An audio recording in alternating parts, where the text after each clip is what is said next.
Hello. Welcome to this channel. This channel is a story writing and a story reading channel for adults. So it will be fairy tales for adults. And we will have a lot of topics from comedy to sci-fi to romance and to all the things that you can think of. And everything is written by me.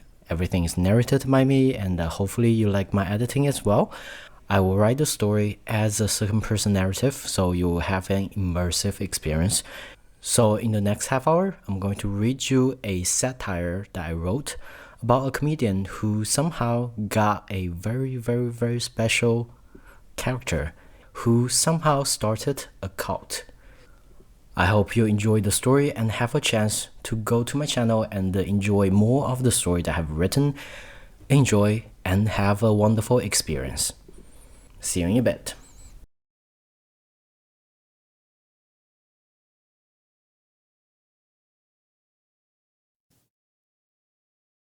Have you ever felt this world that we are living in, the timeline that we are existing in, are both crazy and surreal?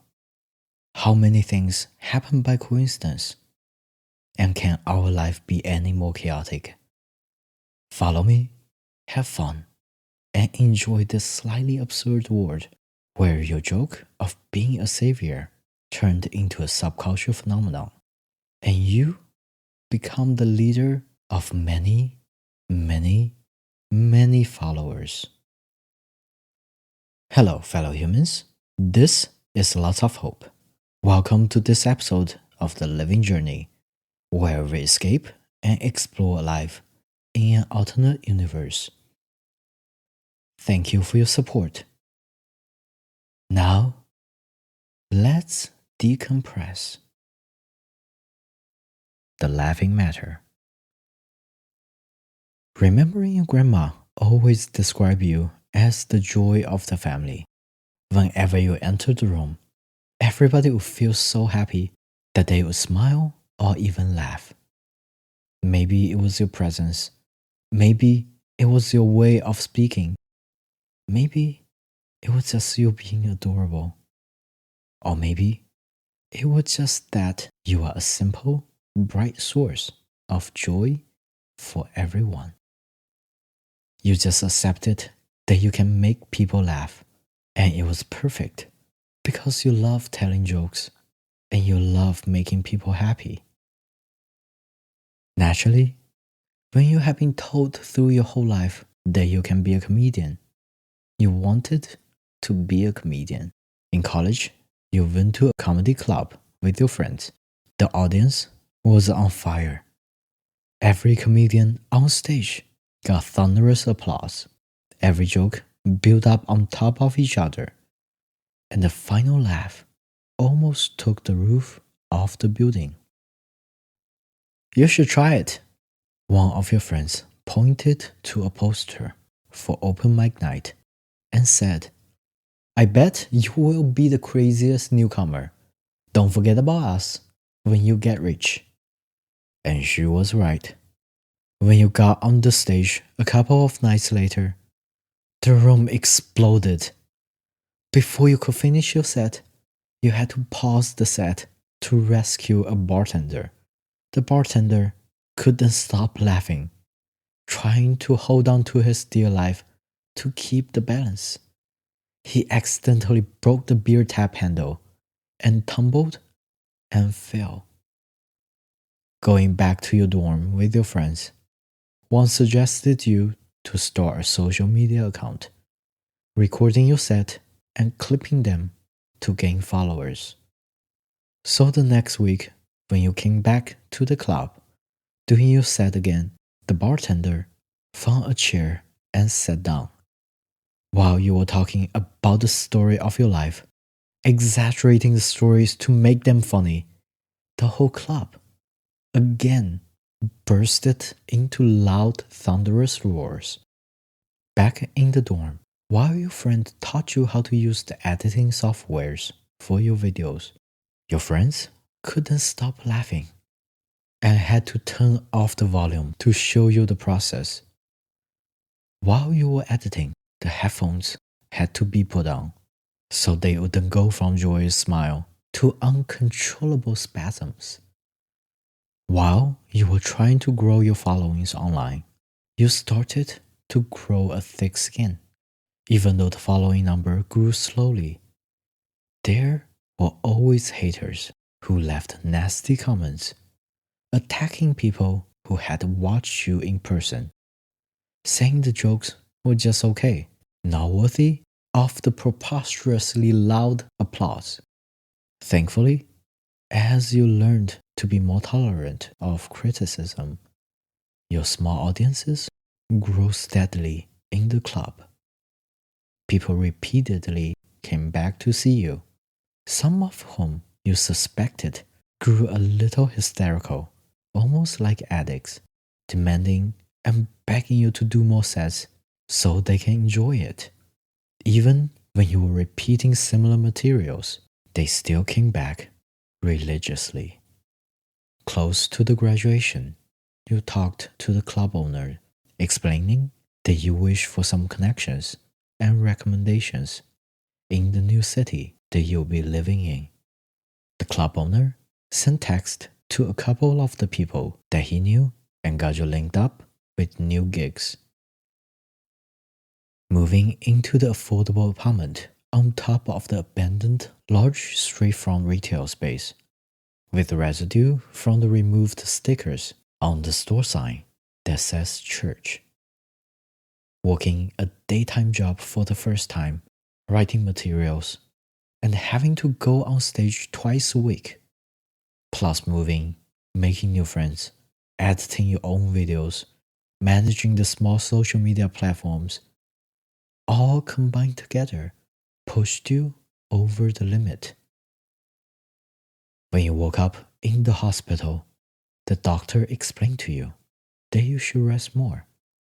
Plus, in the blood work result, they found a rare, unnamed hormone-like substance which gave off a smellless scent. They don't know what that was, but they were curious. With the spare funding, they asked if their lab can compensate you to allow them to do some research on the rare chemical that was found in your blood. That was exactly what you needed to pursue your stand-up career. On your first night back on stage, being surprised by loyal fans from your college town, hearing about your small health scare, they flew and traveled for hours. With the support like that, you had a great time on stage. Although the online following was slagging due to the huge population of the city, your in-person sets grew substantially. Within a year, your club sets became a sold-out sensation in the underground stand-up community. While enjoying the funding from the hospital lab, being free to enjoy the spare time, you still took your work seriously. Writing jokes, preparing sets, uploading contents, and managing the schedule. One night after the set, after enjoying applause and laughter later, in the backstage, a high-power executive from a streaming service visited you. With his eyes looking completely red and swollen, he told you that he couldn't stop laughing, and his sleeves were covered with tears from his eyes and discharges from his snout. Discreetly retrieving your hand that was shaking his hands, desperately trying to find the bottle of hand sanitizers that was always there, but completely vanished on the day that you needed it the most. Seeing a bottle of vodka sitting by the console table near the couch, you walked towards the vodka like a crab, pretending to pour the vodka into a cup while accidentally spilling the alcoholic drink onto your hand, and to focus on sanitizing your hand. Suddenly, your attention is pulled back. The executive offered you an absurd amount of money to film a stand-up special. Having no reaction, but staring at him with a cartoonish big eye and dropped jar. The executive burst into another round of laughter, almost choking on his own tongue. You tried to stop him from laughing, but it didn't help. No matter what you did, he laughed louder and more violently, with his assistant laughing loudly, cursing you and evicting you to get the effing out of the room. You closed the door to the words of, "You are literally killing him." With lots of nervousness, you tested tons of materials, both online and in person. Sometimes just walking on the street, catching a chance or inspiration, you would start to murmur. Being way too focused, you forgot that you were just waiting in line for coffee and just told the joke instead of giving out your order. And accidentally, your small local coffee shop turned into an impromptu comedy set, with people in the coffee shop recording, streaming, laughing, and non-stop cheering. Some comments online started to turn negative. With a not that funny, ignited a small internet brawl that ended the impromptu show. The person who was streaming you screamed out loudly to the phone, "It's hilarious, your effing ass knows no joke." And people in the coffee shop flooded online into the stream to respond hysterically, doing your best to calm people down, telling them that you didn't care about how people commented online, only wants everybody to enjoy having fun. Your small voice was drowned out by the furious reactions. You have to leave, it's getting out of hands. A slightly sane person rushed you out, laughing uncontrollably and running out of breath. That person held your hand, got you out of the coffee shop, and got out of the block. Finally catching your breath, looking at your hand being held tightly by the handsome smiling guy, you couldn't help but blush. Realizing the tight grip, he quickly released your hand and also blushed. Not knowing where to put his hand, he scratched the back of his head awkwardly, ruffling his curly hair, and flexed his arms in the tight short-sleeved t-shirt. In shyness, saying goodbye, then walked away in opposite directions. You couldn't help but stopped your steps and turned around. He had already stopped and had turned around long before you did. Romantically, the wind blew through the street, from you to him, like a piece of steel being attracted by the magnetic field. He ran through the street, hugged you, and kissed you. Closing your eyes and enjoying the kiss, you felt so very happy. Then opened your mouth and said, "Come to my gig tonight, otherwise I'm gonna write you into my jokes." After announcing that the set at night would be your last testing before the official recording of your comedy special, you saw a lot of familiar faces. A couple of them came from the coffee shop earlier in the day, including the handsome curly hair guy. When you started the show, you showed your appreciation and confessed how nervous you are about taping the special. And a couple of fans started to cry like you were a rock star. Like usual, the set went on, and the show went bonkers, leaving the stage on a standing ovation, still hearing the cheering of the audience, even in the backstage.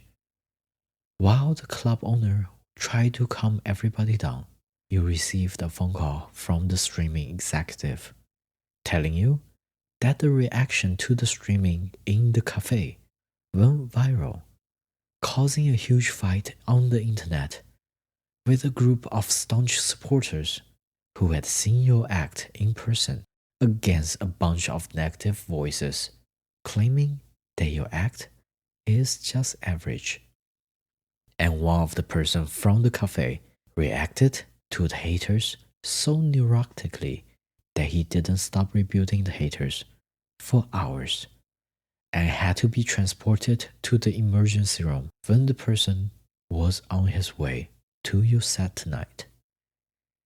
Being a controversial figure, the popular daytime TV show invited you before your special filming. Being a perfect opportunity, you didn't hesitate and agreed. And the high power executive cheered like a little fan on the other side of the phone. Never have you experienced being treated like a celebrity with professional makeup and hair done when your outfit was deemed too slouchy as your go-to t-shirt had been washed for over 100 times. They pulled a jacket from nowhere for you to wear to look presentable on camera. Reading the text from the handsome curly-haired guy, encouraging you, you left the backstage and walked into the contagious set, with nearly half of the audience member being your haters. You couldn't help but take a deep breath and started the interview. Being questioned by the audience members, you answered with funny jokes. Seeing people responding positively, you felt a bit more confident. By the end of the segment, almost everyone turned nice to you. When you left the stage, one of the people who thought your reception was overrated stood up and cheered for you. With dusk arrived, the frightening anxiety turned up in your heart, especially after you heard someone chatting about your TV appearance caused an even larger anticipation of the show. With the show tickets originally being discounted, now scalpers are selling you tickets as high as a full month rent, and entertainment news has now called you a divisive sensation. Hearing from the entertainment reporters asking random strangers about you, you kept on hearing, "That's not funny. That's funny, but I can do that too. Yeah, I don't like it." Whatever. Hearing that, you cannot doubt yourself more. Almost like having a panic attack, the executive walked into your dressing room after taking a deep breath. You can see him seemingly wanting to say, "break a leg," but no way that he could contain the laughter. So you said it for him, not sure if it was your delivery or the situation. He rushed out of the door after hearing you speak, and the laughter traveled in the tunnel-like hallway. And the makeup lady said, "My God, I have been working with him for years. Never has he been so deliriously triggered. You must have smashed his funny bone." Packing her things, she continued, "You are delightful. Break a leg." On the way out, with your handsome curly hair guy, friends, and the executive waiting by the curtain to cheer you up. Then you walked up the stairs. Immediately, you see some familiar faces, the fans that drove all the way to you from your college town, people whose social media profile pics that you can connect to the real face of, and some displeased, doubtful faces. Not sure how things will go, you pretended that there is nobody in the audience, and you started your show, starting to feel the audience starting to connect with you. Hearing the first wave of audience laughing, you started to regain your confidence, and all your practices returned to your body.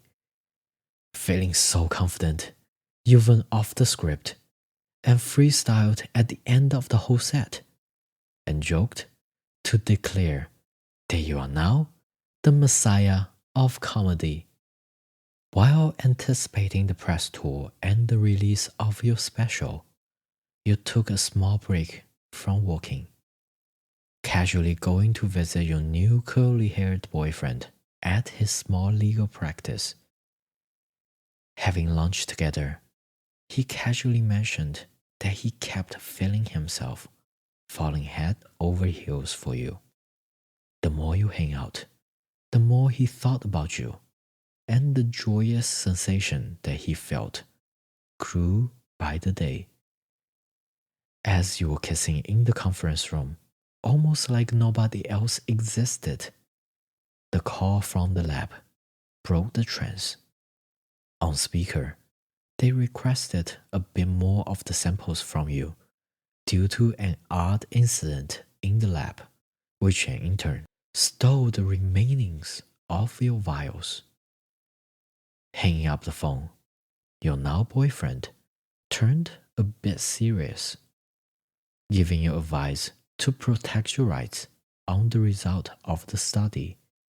Entrusting the ambitious and capable man, you got a new contract and agreement signed with the lab. After receiving the new samples, they quickly went back to analyzing and studying the rare chemical combination. When the press tour started, the publicity team from the streaming company went into work, creating a campaign to capture attentions from the viral internet moments prior to your special taping. And even the PR team divided into two extreme camps. Those who had seen your act in person were your defenders, and the ones that hadn't seen your act in person didn't understand the hype on mediocrity. Some of them pointed out the jokes were okay, and they are great moments, but the extreme and crazy reactions from the audience is just irritating to watch. Makes me hate the comedian, especially at the end. Thank you so much, I'm the messiah of comedy. It just feels wrong, almost like a crazy cult gathering mixed with comedy. With that, the conference room burst into an unstoppable argument. What can sell better than sex? Outrage. So, 1 week before the release, your comedy special title got changed to The Messiah of Comedy. Then, with the cult-like presentation of the whole show, people on the internet revolted, getting an average of 2 out of 10 on major critic platforms, receiving criticisms like creepy, cult-like worshipping of mediocrity, and couldn't finish, cringe. On top of the reactions, gossips started to spread about how hysterical the executive was when he saw your set. With that, the conspiracy started, claiming your leadership in crazy movements, saying you had funded a religion, some straight out fabricated your birth, names, educational background, and a wealthy alien family who had controlled the Vatican City for centuries. Couldn't handle the stress. You curled up in your apartment, calling your favorite restaurant on your street for desperately needed food. You realized the restaurant had went out of business along with others on the street. You dared not leaving the apartment, since even the food delivery guy got out of his phone to record you. With unwashed hair, wearing your old t-shirt, being embarrassed for days, with the most severe hit on your confidence that you had ever experienced. You couldn't even see the sunlight in your eyes. Because you woke up at night, your boyfriend responded, brushing his hair on your cheek. You are literally awesome. People love your set. That's why they laughed so loud. Nobody played pranks on you. Stop thinking about it. But turns out, someone did. A couple of days later, the lab called you, telling you that after investigating the intern who stole your vials, they realized that he was addicted to your blood. And they realized the special rare substance found will create a special euphoric state, enhancing the sensation people felt when they were near you. Hence, how some people are addicted to you. Some people laughed out so loud, and you simply walking into a room will bring up a joyful sensation, being in a bad mood, while feeling even worse after the news. You named yourself and called the rare chemical compound the laughing matter. Learning about your special talent, being saddened, being the saddest that you had ever been. You isolated yourself in your own apartment, rejecting phone calls and all human contacts. When your room finally stinks of rotten food, you were forced to open your windows to allow the air circulation and spend hours cleaning your room. Taking a shower, you cleaned yourself afterwards, and suddenly the dawn arrived. Seeing the sunlight shining through the windows, you had a beautiful blue jay singing outside of your window. To your surprise, the bird hopped into your newly cleaned room and landed on your shoulder. You took out your phone, recorded a video of the bird interacting with you, turned off the comment section, and posted the video on your social media. For the first time after God knows how many days, you received lots of likes, received messages from people that you love, and you started to feel hopeful again. Fortunately, you had made enough money to survive frugally. You thought you didn't need to worry too much at all. And what if you just live streamed your whole new set online?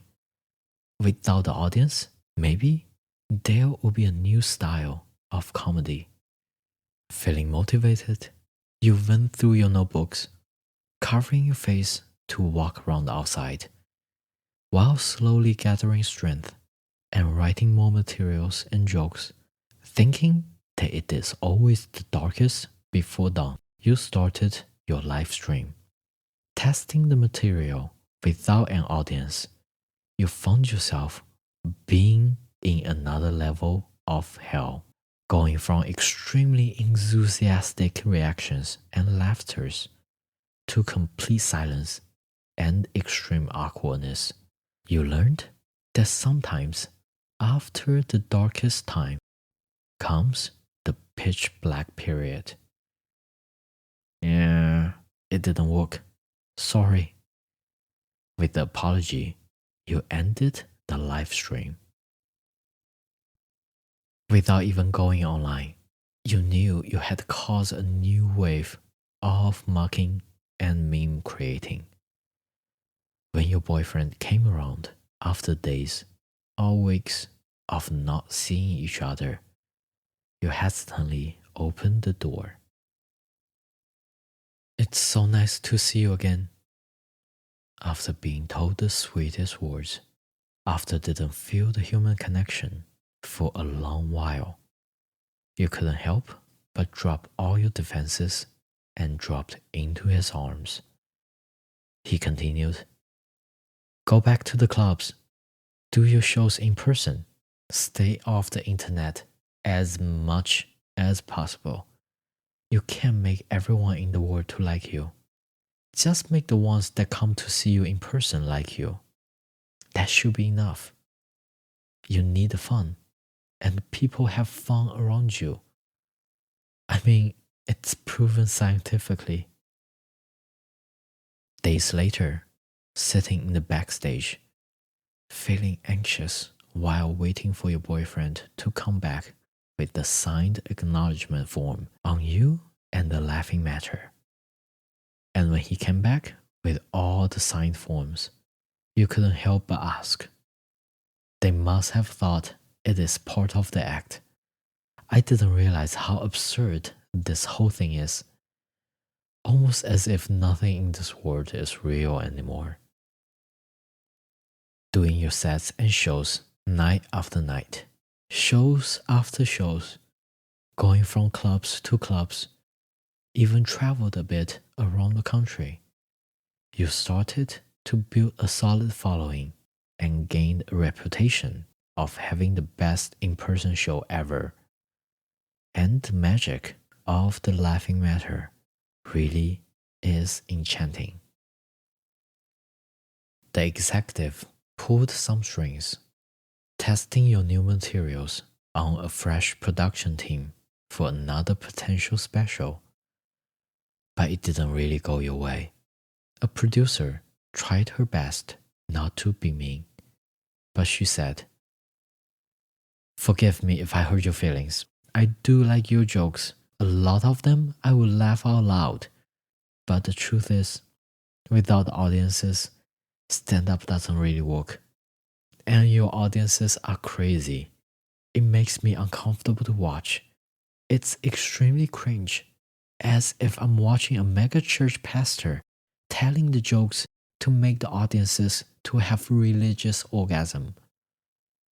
Slowly getting used to the reality of only being suitable to do shows offline. With no sadness, you felt relieved. Being offline only, your fans voluntarily started fan groups online.